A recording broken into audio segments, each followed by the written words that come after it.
Hey there, Zach. Do you see the request?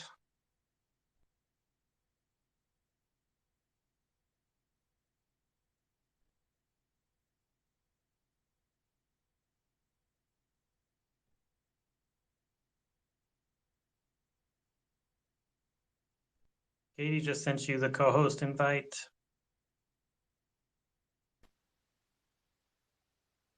Zach, I sent you a speaker approval thing.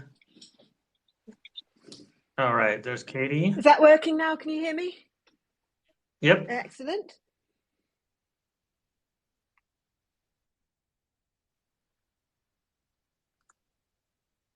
All right. Hey, there we are. Cool. We are all here. Perfect. We've actually already hit the hour. And not seeing much folks here yet, but hopefully they'll be trickling in. Who knows in this post Elon Twitter environment? Who knows? Yeah, everybody's too busy reading about Elon's tweets, and they can't see the notification. Exactly. We'll find out. But I'll kick it off. Hey, everybody. Welcome. This is WP Product Talk. And it's 2023, and it's our first episode of the year. And I'm excited for a lot of reasons. One of them is because we're switching things up a little bit. And Katie Keith is joining us as our co-host for the next little while. Katie, thanks so much for being here. Yeah, and thanks for inviting me to be the co-host. Very exciting. Yeah, tell us a little bit about who you are and what you do and all that kind of thing. So I'm Katie Keith, co-founder and CEO at Barn2 Plugins. We've been selling plugins since 2016, and we mostly sell WooCommerce plugins, but we have other ones as well. So a range of different WordPress plugins. Excellent. And I am Matt Cromwell, and I'm one of the co-founders of GiveWP, and I am at Stellar WP doing marketing and operations and all that kind of fun stuff over there, overseeing a few different brands. We've been doing WP Product Talk now for, I think this is actually episode 13.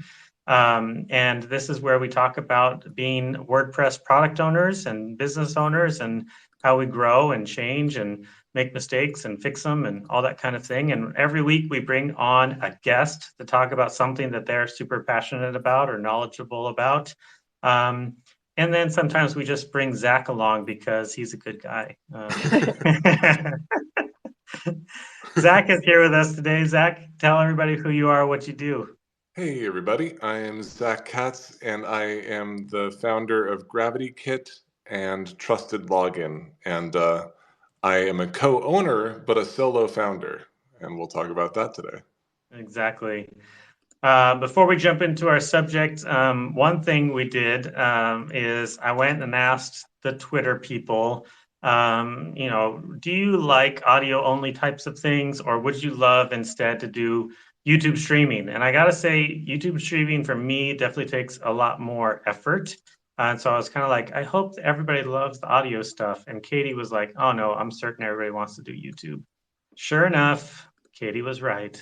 And I was wrong. The poll is really, really explicit. Let me see. Where did it go? I had it. There it is. You didn't say, though, you didn't say, I will abide by the results of this poll, which is the thing, isn't it? That's true. That's good. I think Katie's really good at reading legal documents. You know how to get out of stuff. I mean, it's an escape hatch. It's like, just because that's what you all want doesn't mean that's what you get. But 76% of people said, yes, do YouTube streaming instead. And 23% said, no, I like audio only. I see you, all you 23%ers. I kind of like it too. See, this is where the polling situation comes in, though. Like, online polling, number one, is horrible. You can't trust any online polls. But then with Twitter polling, you're limited to what you just said, and you can't have like follow-up polls. Like, what about Twitch? What about any other streaming video? Like, we need to have some discussions about these future polls, because That wasn't very rigorous. Well, I I thought think that would there's bias opportunity. the other way, though, because by asking on Twitter, that's the people still using Twitter. So the fact that 76% of those people wanted off Twitter was interesting. Yeah, You didn't ask exactly. about virtual reality spaces, did you? Yeah, I was not looking for even more difficulty. That's right. I mean, call me old school, but oh my gosh, VR podcast. Okay.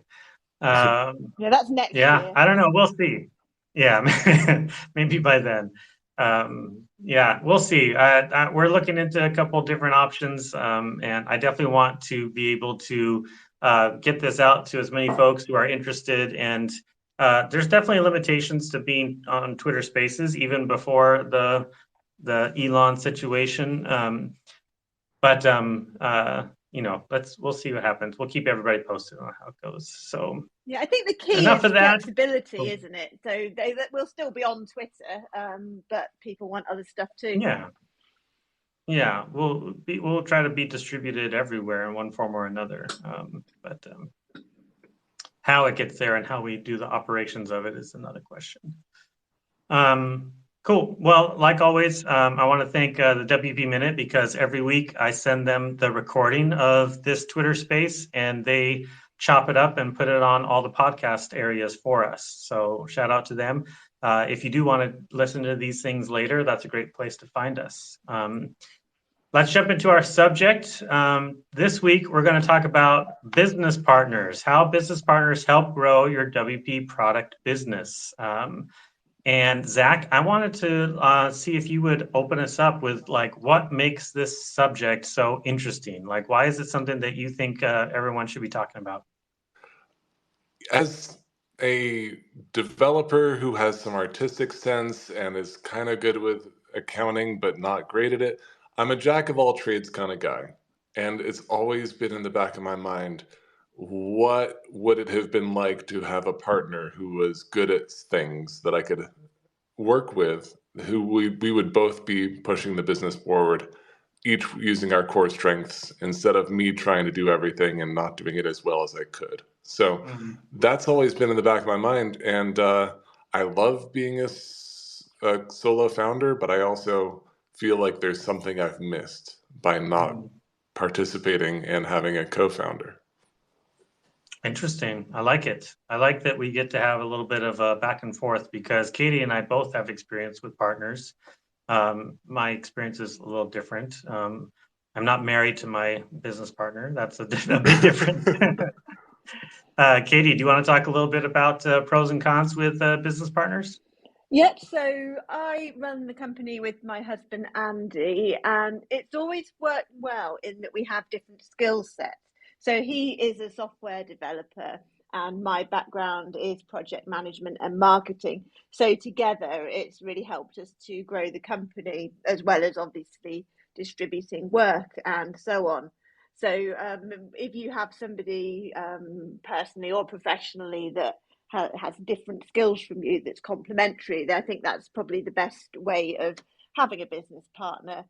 So as well as that, there's the capacity and the complementary skills, but also it kind of allows you to bounce ideas off somebody. Honestly, I don't think I would have had the confidence to start a company on my own. I needed somebody. I suppose I have a fear of failure, and it almost felt like less scary doing it for somebody else. So it wasn't all my fault if it went wrong, which is probably the wrong attitude, but that's how I felt. Yeah, but the other side of it as well is that it allows you to kind of step up and down depending on your personal situation. So, for example, Andy's taking a step back at the moment to kind of think about what he wants for his future direction. And we've just moved house, so there's loads he wants to do personally as well. And because there's the two of us, then I can keep running the company, and vice versa if I ever needed some time out in the future as well.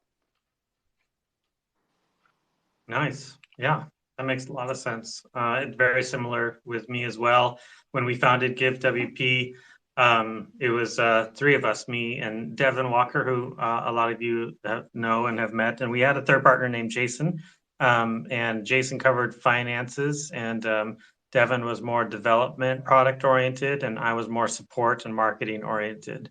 Devin and I have a lot of overlap. I do also, of course, have a lot of development skills and things like that, but it was easy to kind of delegate responsibilities in that way. I think for me, the biggest reason why I like the way it went was, what's the best way to say it? It's kind of like GiveWP. If I think just about GiveWP today, GiveWP is a product of the three of us, and of course our employees. But like, it's not a simply just a Matt thing. It's not simply a Devin thing. It's not simply a Jason thing. It was more than the sum of our parts altogether. And there's times when when I'm like, oh, if I was God of the company, I would do X, Y, and Z. And the truth is, like, that might be a terrible idea. And so being able to have partners who put you in check and we get to like negotiate the path forward more or less, I feel like is has been fruitful overall. Yeah, I think that would be my overall take on it, which seems to be hitting the sweet spot of what you were saying, Zach. Is that about right? Yeah, I also it's really nice to be able to do what you want without any accountability.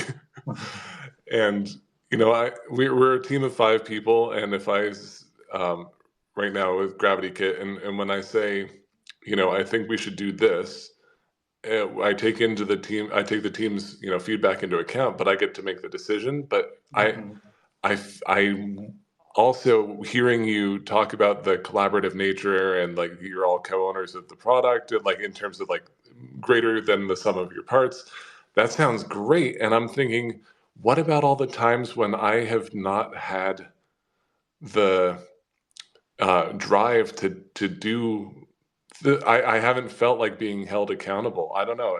Mhm. It's been nice to do it my own way and not have to worry about getting pushback, especially from people who could, vote me out or had Mhm. control over me in a way. So I think Mhm. there is a level of um, fear for the amount of human interaction that would be necessary and like the negotiations and compromises. Like Yeah. I like that I'm in charge, and I like the lack of conflict Mhm. because I'm conflict averse. So Mhm.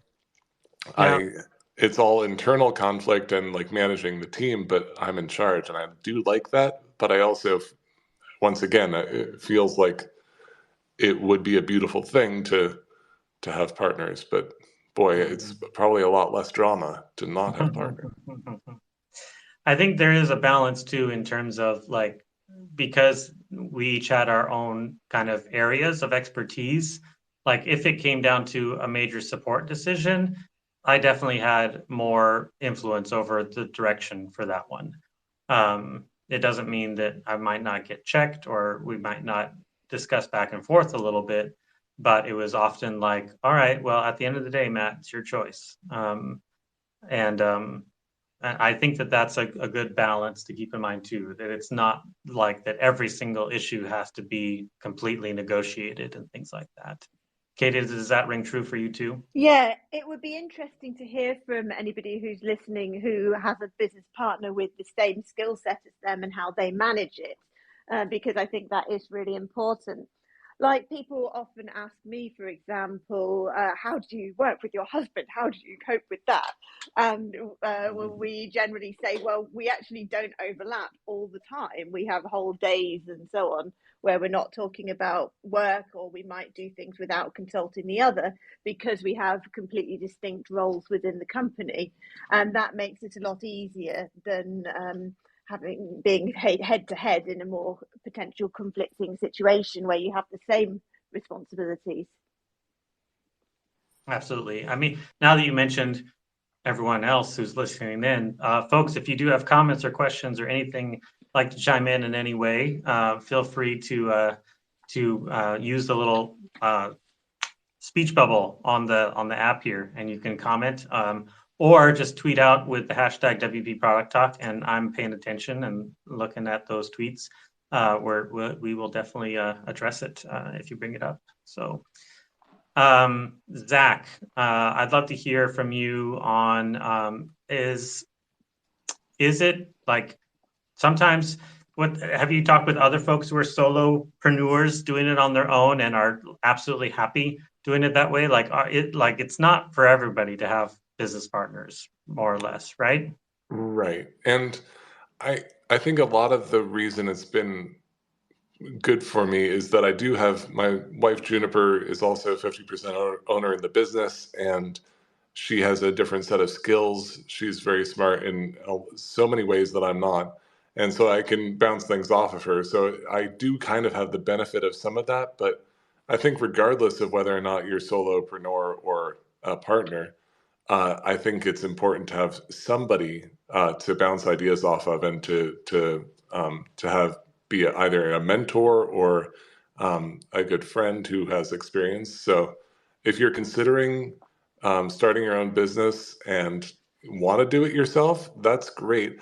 But make sure you find a community of people that can support you, because it is a lonely trip when you're building your product and it's not quite out yet, and you need to come up with a product launch strategy, and meanwhile your accounting is all messed up, and like there's so much to take care of that having a support network is, I think, essential regardless of whether you do it yourself or not. Yeah. Can you tell us a little bit more about that? Like, what do you do in terms of support network personally? Well, Katie and I are in a mastermind together, which is really nice. So every other week we have a Zoom call and we discuss things that are going on with our businesses, and also some personal challenges sometimes, and just saying like, hey, what are your sales like this past couple weeks? Because mine are either up or mine are either down. It helps give you a sense of how you're doing, and encouragement. Katie just helped me identify like, oh yeah, I should really tackle this problem head on instead of just worrying about it. Well, we talk every day, So don't having we? that kind of Slack. It's like it's literally every day that we're bouncing ideas of some sort. yeah. And I do know people that do it themselves, but I only know them because they're in a network with me that I get to communicate with them. So if anybody's out there in the wilderness, come to post status at the very least. WP Minute, join the WP Minute community. There are so many great WordPress communities with people doing really interesting stuff who have so much experience. And introduce yourself. Say, hi, I'm working on this. I'd love to discuss X, Y, Z. Can we set a time? And can I buy you a coffee? And the answer to that generally is, don't worry about it. I'm happy to talk for free. Absolutely. Nice.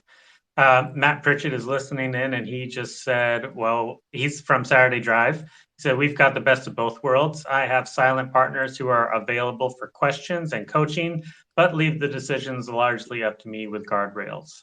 That sounds interesting. What's your take on that, Katie? Yeah, that makes sense. So for the big things, you have that extra a guardrail, as he puts it, when so we would do that as well. Andy and I, we just had a conversation about that today. Some bigger decisions with the team needed making, that even if one person's allocated, it's useful to have that extra sign off from somebody. But generally, you give them that freedom. Nice. I think for those out there, pivoting just a little bit, for those out there who are saying, I've had a couple folks say to me that they really want to have business partners, but they don't know how to find them, or how to make that happen in one form or another. I think it's pretty convenient if you're already married to them. That's pretty great. But for me, Devin and I knew each other through our local San Diego meetup. And that honestly is a great place to get to know folks who you might want to be business partners with. At this stage in life, Devin is in San Diego still, and I am in Germany, actually. And we still operate on a day-to-day basis, working things out together for all of our different Stellar WP responsibilities now. But in the early days, we were in an office together in San Diego, really hammering things out and sweating over code and worrying about customers and things like that together. And I think that closeness in the office together in the very beginning was really, really, really helpful and necessary for us in the beginning. And it wouldn't have happened without our local meetup, honestly. So just another reason to go to your local WordCamp, attend your local meetups, get to know people in your town who are passionate about WordPress and solving problems, because one day they might be your next business partner. Who knows? And I've heard this, and I obviously don't have, well, I do have experience with this aspect, but I've heard that if you partner with somebody, you should fall in love with them. That you like getting along is great, but loving them as a human is a really important thing, because it's going to be trials and tribulations. So a good friend is I think probably an essential part of it. Would you agree? Yeah, it's about that Yes. tolerance, isn't it? So if you have some sort of personal relationship, whether it's friendship or whatever, then you think about them as people and their needs and what they're going on in their life at the same time as work, and why that might affect their work. And people can step up and step down, as we talked about earlier. And if it's just a purely professional relationship, then your expectations of each other might not always be realistic, for example. That's a good one. Yeah, I mean, I think Devin and I in particular, we definitely are friends. We love hanging out and having a good time. And in the office in the early days, we would often spend Fridays after work going into downtown San Diego and grabbing some food and some drinks and just getting to know each other better. I think that was really vital and important.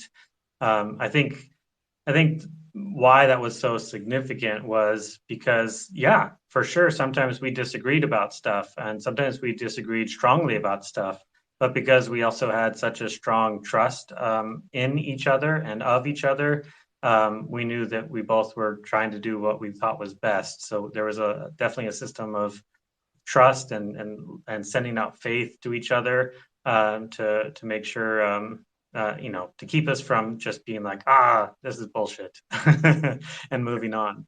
And what did you do contractually? Because from my side, I think that would be one of the things that I would want to make sure to have dialed in immediately, is having the corporate structure right. I know for me, Juniper and I we both are shareholders in Cats Web Services, which is the parent S Corp. And if we wanted to bring on a partner, we could just by issuing some shares, and we have it structured in a ways that works. In terms of your partnership experiences, Katie and Matt, how do you legally have it structured? Well, we're a UK company, and it's a legal company, and we have 50% shares each, so that's similar. And then again, if we did want to bring in somebody else or sell part of it or whatever, then you do it by the shares, just as you said. So that's how we do it.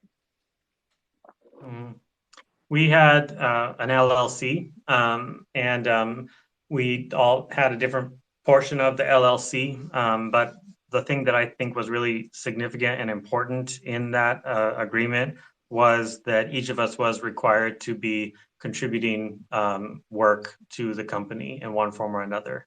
In order to be a partner, you had to be actually working on the business in one form or another. And I think that was actually really important, because I definitely have run into other businesses who had almost like consulting type partners or things like that, who I feel like have often been problematic, especially when the business decides that they want to sell, for example, and the partner who's been mostly just consulting on the side decides that's not a good idea. That can be kind of like a roadblock in many ways. So I liked the requirement to be in the business personally, and that's not for everybody, but I liked it. Yeah, that's always going to be a potential issue as to whether people want to go in different directions, whether they're active partners or not. So let's say that one wanted to sell and the other didn't, for example. That's pretty fundamental, isn't it? By having a business partner, there is always that potential for wanting the bigger picture things to be different. Absolutely. I will say, Zach, one thing I've thought about personally is if I ever did set up a business again, that I would definitely get a partner. And I always thought like a fun mix of ownership would be 45-45 for the two partners and the rest shared among the employees. So that essentially when the two partners fully agree and everything, then everything goes as intended. But if they don't and they're really at an impasse, then employees get to be the tiebreaker essentially. That's one kind of idea I've seen floated around a bit. And I think that's really easy with an S Corp in particular, being able to divvy shares to employees, for example, right? Right. And I think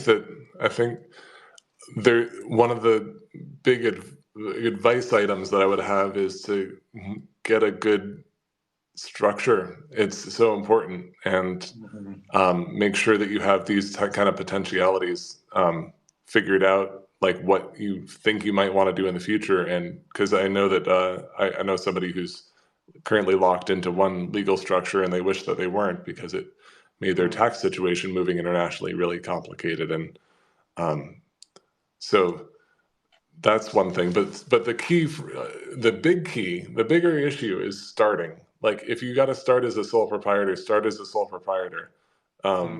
Because don't let partnership and whether you can always bring a partner on later.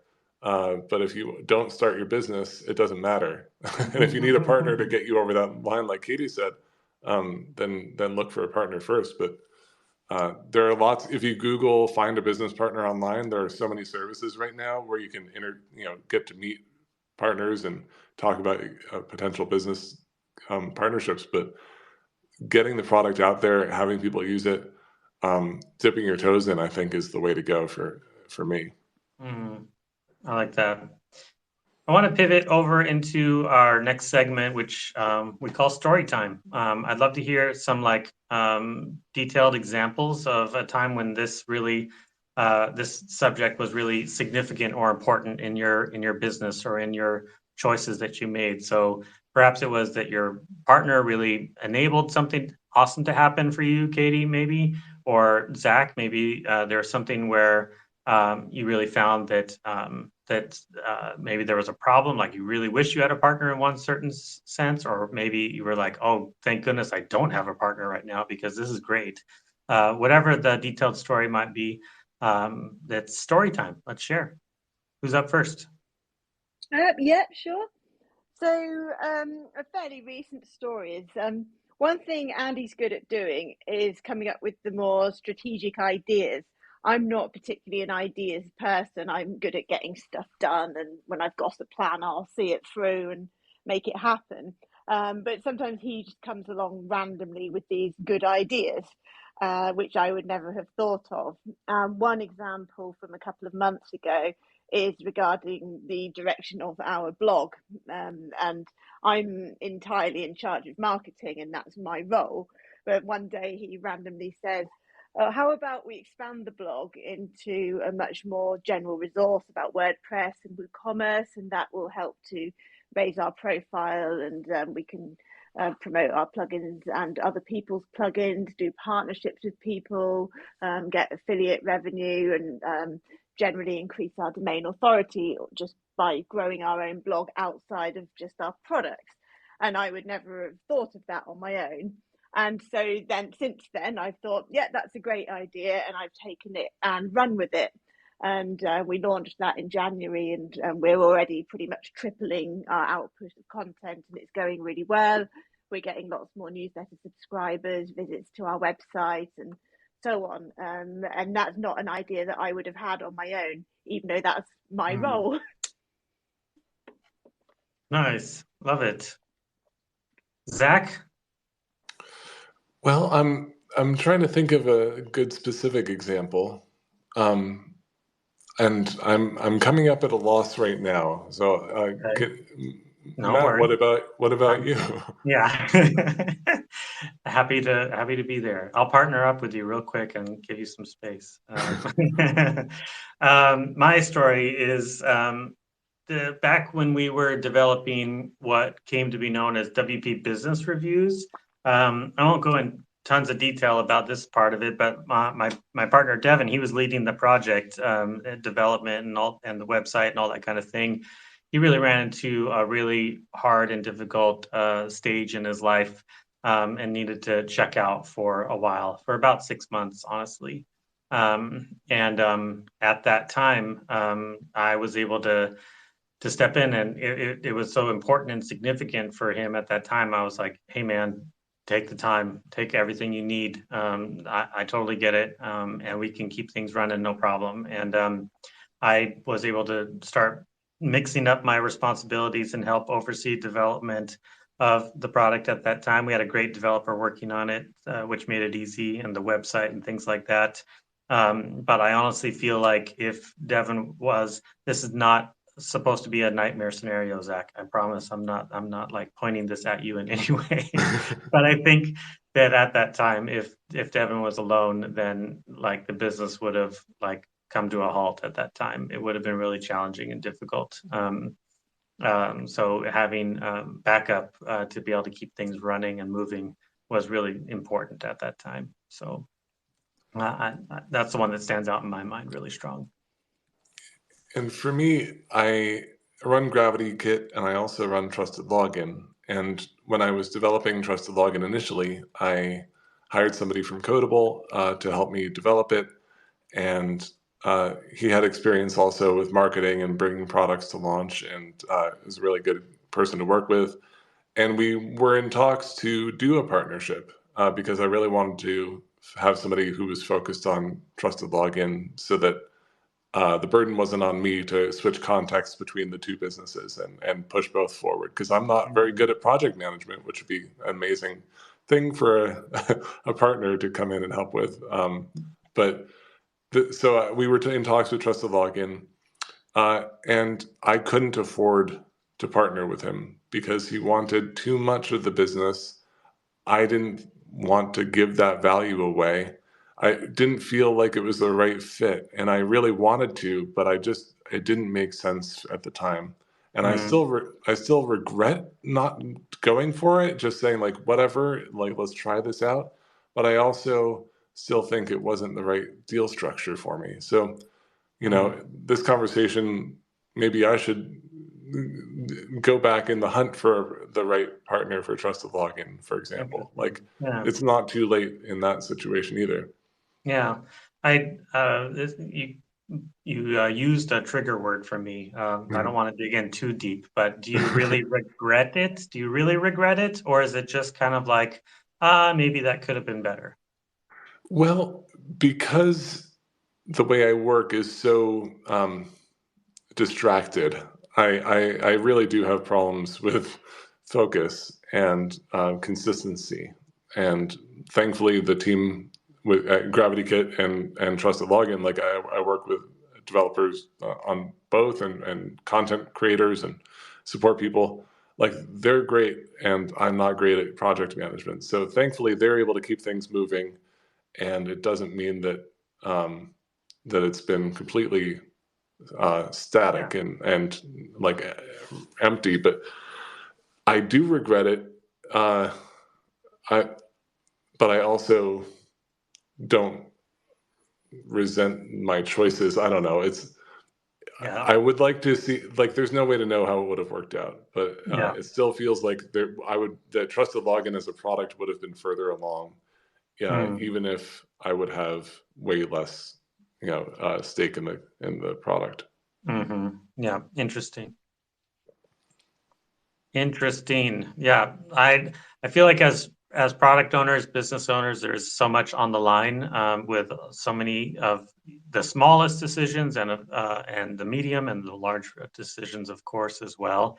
And regret is just part of the landscape. I said that's a trigger word for me because I don't know why, but with my personality, regret is something that I either just simply refuse to do it, or I refuse to acknowledge that it exists in my in my feelings.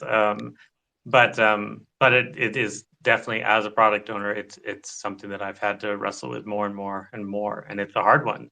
Well, I do, yeah. it's like a sense of loss of the potential. And Mm-hmm. like when I don't invest in, for example, a project manager, hiring a project manager 5 years ago, like Mm-hmm. that, thinking back on that decision is a kind of business nostalgia. Yeah, yeah. Lessons learned kind of scenario. Hmm. Or I wish I had done that better. Yep, yep. Nice. Well, we are about 10 minutes from time. And one thing I like to wrap up with always is best advice to any new plugin shop owners out there who are getting started. Most likely they're solopreneurs, or just thinking about starting their own plugin business in one way or another. What is your best advice for them, whether it's like stay on your own or whether it's partner up or not? What's your best advice? What would you say to those folks? Katie, do you want to kick us off? Sure. So my advice would be to consider your own skill set and what the gaps are, and then think about how to fill those gaps. A partner might be a way to do that, but there are other ways as well, such as hiring people or increasing your own skills in that area. So that's a way to think about it. It's about filling gaps. And partners are good in many ways, particularly when you're starting out, because, well, you don't have to pay them. So, and you have equally a stake in the business together. So as the revenue grows, you can then start paying yourselves together. Whereas it's quite common that you wouldn't be able to afford to hire somebody straight away if you're bootstrapped.